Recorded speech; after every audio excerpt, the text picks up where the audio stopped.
आज के इस वीडियो लेक्चर में हम लोग इलेक्ट्रिक करंट पर बातचीत करेंगे। इलेक्ट्रिक करंट का क्या कंसेप्ट है, किस तरह से इस इलेक्ट्रिक करंट की वैल्यू को हम कैलकुलेट करते हैं, चाहे इलेक्ट्रिक करंट की इंस्टेंटेनियस वैल्यू हो या इलेक्ट्रिक करंट की एवरेज वैल्यू हो। इसका बेसिक कंसेप्ट क्या होता है समझते हैं।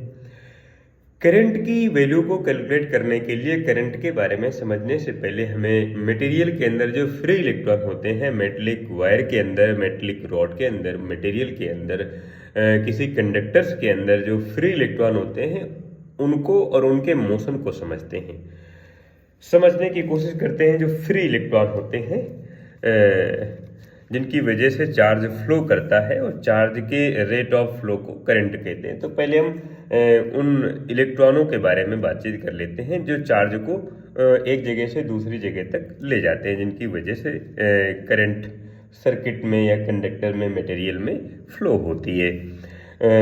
जैसे मान के चलें कि ये हमारे पास कोई मटेरियल है, कंडक्टिंग मटेरियल है।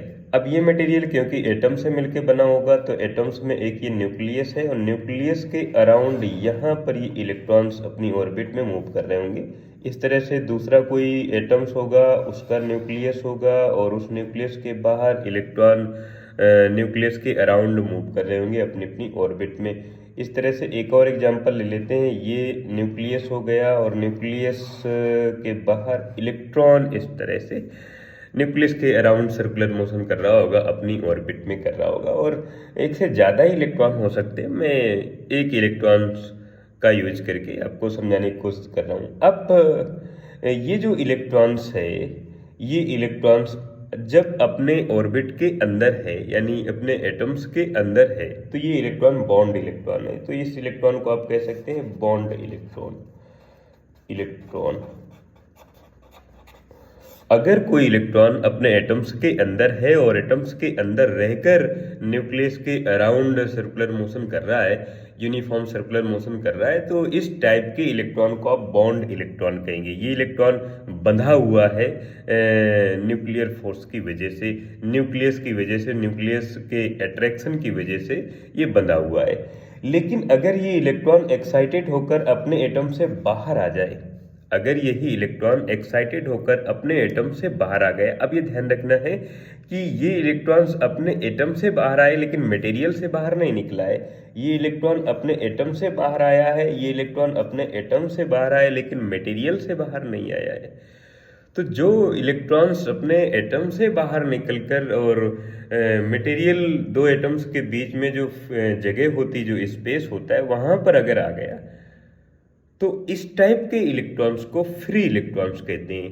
अभी इलेक्ट्रॉन मटेरियल से बाहर नहीं आया है, अपने एटम से बाहर आ गया। अब ये डिसाइड करना मुश्किल है कि ये इलेक्ट्रॉन्स किस एटम से बाहर निकल कर आए, क्योंकि स्पेशल इसकी कोई पहचान नहीं होती है। सभी इलेक्ट्रॉन एक ही तरह के होते हैं। अगर एक मटेरियल के हैं तो उन सभी इलेक्ट्रॉन्स की जो बेसिक प्रॉपर्टीज होंगी, चाहे वो फिजिकल प्रॉपर्टी हो या केमिकल प्रॉपर्टीज हो, सभी एक जैसी होंगी। तो अब इलेक्ट्रॉन को डिसाइड करना मुश्किल है कि ये इलेक्ट्रॉन्स किस एटम से बाहर निकल कर आया है।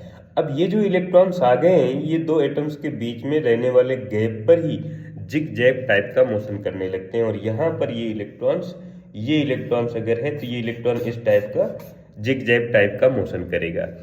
अब इस टाइप के मोशन की वजह से इसका जो एवरेज डिस्प्लेसमेंट होगा वो जीरो होगा, एवरेज वेलोसिटी होगी वो जीरो होगी। तो एवरेज वेलोसिटी जीरो होने की वजह से कोई चार्ज का फ्लो नहीं होगा, चार्ज एक जगह से दूसरी जगह तक नहीं हो पाएगा बिकॉज इलेक्ट्रॉन्स जो होता है उसी के पास चार्ज होता है। और इलेक्ट्रॉन अगर फ्लो करेगा, इलेक्ट्रॉन मूव करेगा, इलेक्ट्रॉन एक जगह से दूसरी जगह तक जाएगा, तो हम ये कह सकते हैं कि इलेक्ट्रॉन का चार्ज भी एक जगह से दूसरी जगह की ओर जा रहा है। क्योंकि ये इलेक्ट्रॉन्स की जो एवरेज वेलोसिटी है वो जीरो है और इलेक्ट्रॉन अपने ही अराउंड जिग जैग टाइप का मोशन करता है। जिग जैग टाइप मोशन मतलब आप डांसिंग मोशन समझ सकते हैं कि इलेक्ट्रॉन्स किसी भी सर्टेन डायरेक्शन पर मूव कर सकता है। उसका एक ये कारण होता है कि जो मटेरियल है उस मटेरियल के दोनों एंड पर पोटेंशियल की वैल्यू सेम हो सकती है, इलेक्ट्रिक पोटेंशियल की वैल्यू सेम हो सकती है। और इलेक्ट्रिक पोटेंशियल की वैल्यू सेम होने की वजह से जो पोटेंशियल डिफरेंस होता है वो जीरो हो जाता है। जैसे ये मैं एक और एग्जांपल लेकर आपको समझाने की कोशिश करूँ कि ये इलेक्ट्रॉन्स हैं।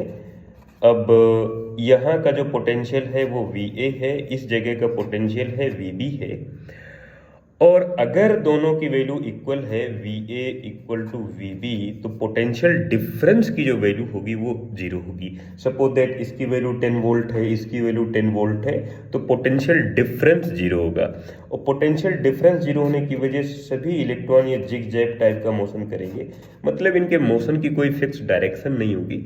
जो इलेक्ट्रॉन जहाँ चाहे वहाँ पर जा सकता है, और ये जाते समय आपस में कोलिजन भी कर देंगे, और आपस में कोलिजन करने की वजह से फिर से इलेक्ट्रॉन जिगजैग टाइप के मोशन को फिर से करने लगेगा। तो रिजल्ट यही निकला कि ये इलेक्ट्रॉन किसी खास डायरेक्शन पर मूव नहीं कर पाएगा और इलेक्ट्रॉन डांसिंग मोशन करता रहेगा, और एवरेज जो वेलोसिटी होगी वो जीरो होगी। चार्ज का फ्लो नहीं हो पाएगा। चार्ज का फ्लो इसलिए नहीं हो पाएगा क्योंकि इलेक्ट्रॉन किसी खास डायरेक्शन पर मूव नहीं कर पा रहा है। चार्ज के फ्लो का मतलब है इलेक्ट्रॉन का मोशन, इलेक्ट्रॉन का फ्लो, बिकॉज इलेक्ट्रॉन के पास ही चार्ज होता है। इलेक्ट्रॉन के चार्ज को आप लिख सकते हैं -1.6 10⁻⁻19 कूलम। ये आप इसे लिख सकते हैं, इसे आप रीड आउट कर सकते हैं। लेकिन अगर हम इस मटेरियल में, इस मेटलिक रॉड में, इस वायर में पोटेंशियल डिफरेंस को डेवलप करते हैं, अभी तो पोटेंशियल डिफरेंस जीरो है, बिकॉज मैं कह रहा हूँ कि दोनों एंड का जो पोटेंशियल है वो सेम है। यहाँ का जो पोटेंशियल है VA है, और यहाँ का जो पोटेंशियल है, यहाँ का पोटेंशियल है वो VB है, और दोनों एंड का जो पोटेंशियल है वो सेम है। पोटेंशियल डिफरेंस जीरो हो गए, इसलिए कोई भी करंट नहीं है यहाँ पर, क्योंकि कोई भी इलेक्ट्रॉन्स यहाँ से यहाँ की ओर, ये यहाँ से यहाँ की ओर नहीं मूव कर रहा है।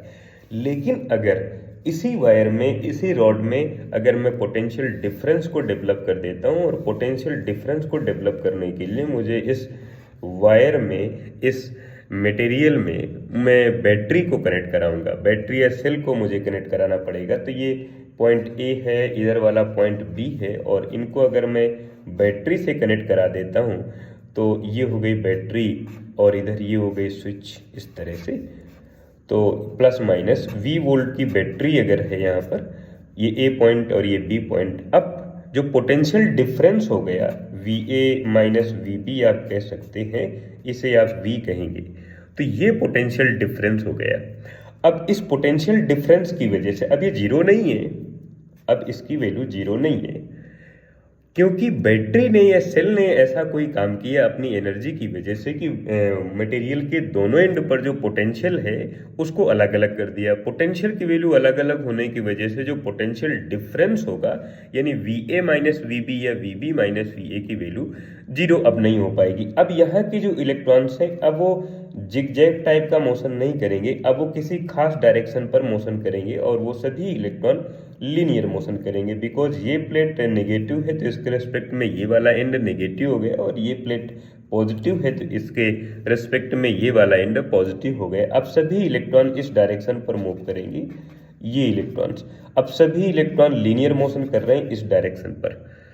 तो अब इलेक्ट्रॉन जिगजैग टाइप का मोशन नहीं कर रहा है, अब इलेक्ट्रॉन फ्लो कर रहा है किसी खास डायरेक्शन पर, लीनियर मोशन कर रहा है। तो अब इलेक्ट्रॉन फ्लो कर रहा है, अब इस कंडक्टर में, इस मटेरियल में इलेक्ट्रॉन का फ्लो हो रहा है। इलेक्ट्रॉन का फ्लो इसीलिए हो रहा है क्योंकि इस बैटरी ने इस मटेरियल में पोटेंशियल डिफरेंस को डेवलप कर दिया और ये मेंटेन रख रही है।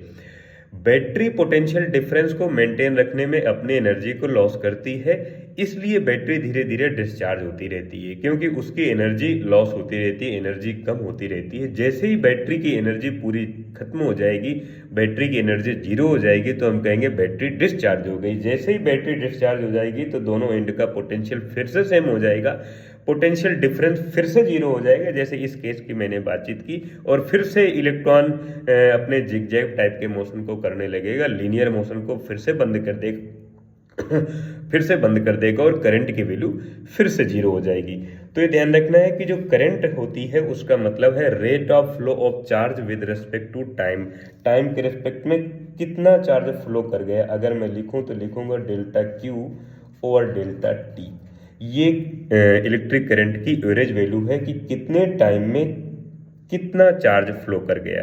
कितना चार्ज फ्लो करने का मतलब है कितने नंबर ऑफ इलेक्ट्रॉन्स एक जगह से दूसरी जगह में ट्रांसफर हो रहे हैं, लीनियर मोशन कर रहे हैं। अगर आप नंबर ऑफ इलेक्ट्रॉन के रिस्पेक्ट में बातचीत करेंगे तो क्यू की जगह आप एन ई लिख देते हैं, तो एन तो नंबर ऑफ इलेक्ट्रॉन ये बाहर आ जाएगा, ई बचेगा तो delta E divide by delta T, इस तरह से आप लिखेंगे। तो कितना चार्ज टाइम के रिस्पेक्ट में फ्लो कर रहा है, यानी rate of flow of charge with respect to time, time के रिस्पेक्ट में कितना फ्लो कर गया, इसी चीज को हम लोग करंट कहते हैं। तो ये ध्यान रखना है कि करंट की मीनिंग सिर्फ इतनी है, चार्ज का फ्लो। अगर हम बैटरी को डिस्कनेक्ट करा दें मटेरियल से या बैटरी डिस्चार्ज हो जाए तो चार्ज जीरो नहीं होता है, चार्ज तो मटेरियल के अंदर उतना ही बना रहेगा जितना पहले था और उतना अभी भी है, लेकिन वो चार्ज अब रेस्ट पर आ जाएगा, या रेस्ट पर नहीं है तो जिगजैग टाइप का मोशन करने लगेगा, बट लीनियर मोशन नहीं करेगा। तो जो चार्ज का फ्लो है वो फ्लो रुक जाएगा, बट चार्ज उतना ही है जितना पहले था, उतना अभी भी है, लेकिन फ्लो रुक जाएगा, और फ्लो रुकने की वजह से हम कहेंगे करंट जीरो हो गई। तो करंट का मतलब होता है चार्ज का फ्लो, चार्ज के फ्लो को ही हम करंट कहते हैं। जैसे कहते हैं कोई रिवर फ्लो कर रही है, तो वाटर का जो फ्लो है उसी चीज को करंट कहते हैं। अगर हम बांध बना दें और पानी को रोक दें तो पानी का जो बहाव है वो रुक जाएगा, तो हम कहेंगे बहाव नहीं है। बहाव नहीं है मतलब धारा नहीं है, पानी की धारा नहीं है, पानी की धारा नहीं है मतलब जो रिवर है उसकी कोई करंट नहीं है। पानी अभी भी उतना ही है जितना पहले था, लेकिन बांध बनाने की वजह से पानी रुक गया, पानी का कोई बहाव नहीं है। बहाव नहीं है मतलब पानी की धारा नहीं है। धारा ही का एक कंसेप्ट, धारा का ही कंसेप्ट, करंट का ही कंसेप्ट यहाँ पर आता है कि अगर चार्ज फ्लो नहीं करेगा, चार्ज रुक जाएगा, जैसे पानी को बांध बनाकर रोकने से पानी का बहाव रुक जाता है, तो हम कहते हैं धारा जीरो हो गई, धारा नहीं। ठीक उसी तरह से अगर हम पोटेंशियल डिफरेंस को जीरो कर दें तो पोटेंशियल डिफरेंस के जीरो करने की वजह से सभी इलेक्ट्रॉन जिगजैग टाइप का मोशन करेंगे। जिगजैग टाइप के मोशन को आप इजी वे से डांसिंग मोशन समझ सकते हैं। जैसे आप डांस कर रहे हैं, किसी को डांस करते हुए देखते हैं तो कैसा मोशन वो करता है, जिस टाइप का वो डांस करते हुए कोई मोशन करता है उसी टाइप का इलेक्ट्रॉन भी मोशन करता है। क्योंकि इलेक्ट्रॉन के आप जिगजैग टाइप के मोशन को नहीं देख पाएंगे, तो आप डांसिंग मोशन से इसको समझ सकते हैं कि जैसे आप किसी व्यक्ति को डांस करते हुए देखते हैं वो कैसा मोशन करता है, ठीक डांसिंग मोशन जिगजैग टाइप का मोशन होता है। तो सभी इलेक्ट्रॉन इनिशियल सिचुएशन पर before connecting of the battery, यहाँ पर अगर हम बातचीत करें तो सभी जिगजैग टाइप का मोशन करेंगे, लेकिन जैसे ही हम इसको बैटरी से कनेक्ट करा देते हैं तो फिर ये पोटेंशियल डिफरेंस को डेवलप करेगा। अगर मान लेते हैं किसी डिस्चार्ज बैटरी से कनेक्ट कराते हैं तो फिर वो पोटेंशियल डिफरेंस को डेवलप नहीं कर पाएगी और फिर करंट का फ्लो नहीं हो पाएगा और ये इलेक्ट्रॉन किसी खास डायरेक्शन पर मूव नहीं कर पाएंगे। और अगर इलेक्ट्रॉन इस डायरेक्शन पर मूव कर रहे हैं तो जो करंट की वैल्यू होगी वो इस डायरेक्शन पर होगी। ये एक करंट के बारे में एक छोटा सा रिलेशन है जो चार्ज के रेट ऑफ फ्लो को रिप्रेजेंट करता है कि कितने टाइम में कितनी करंट फ्लो हो गई है।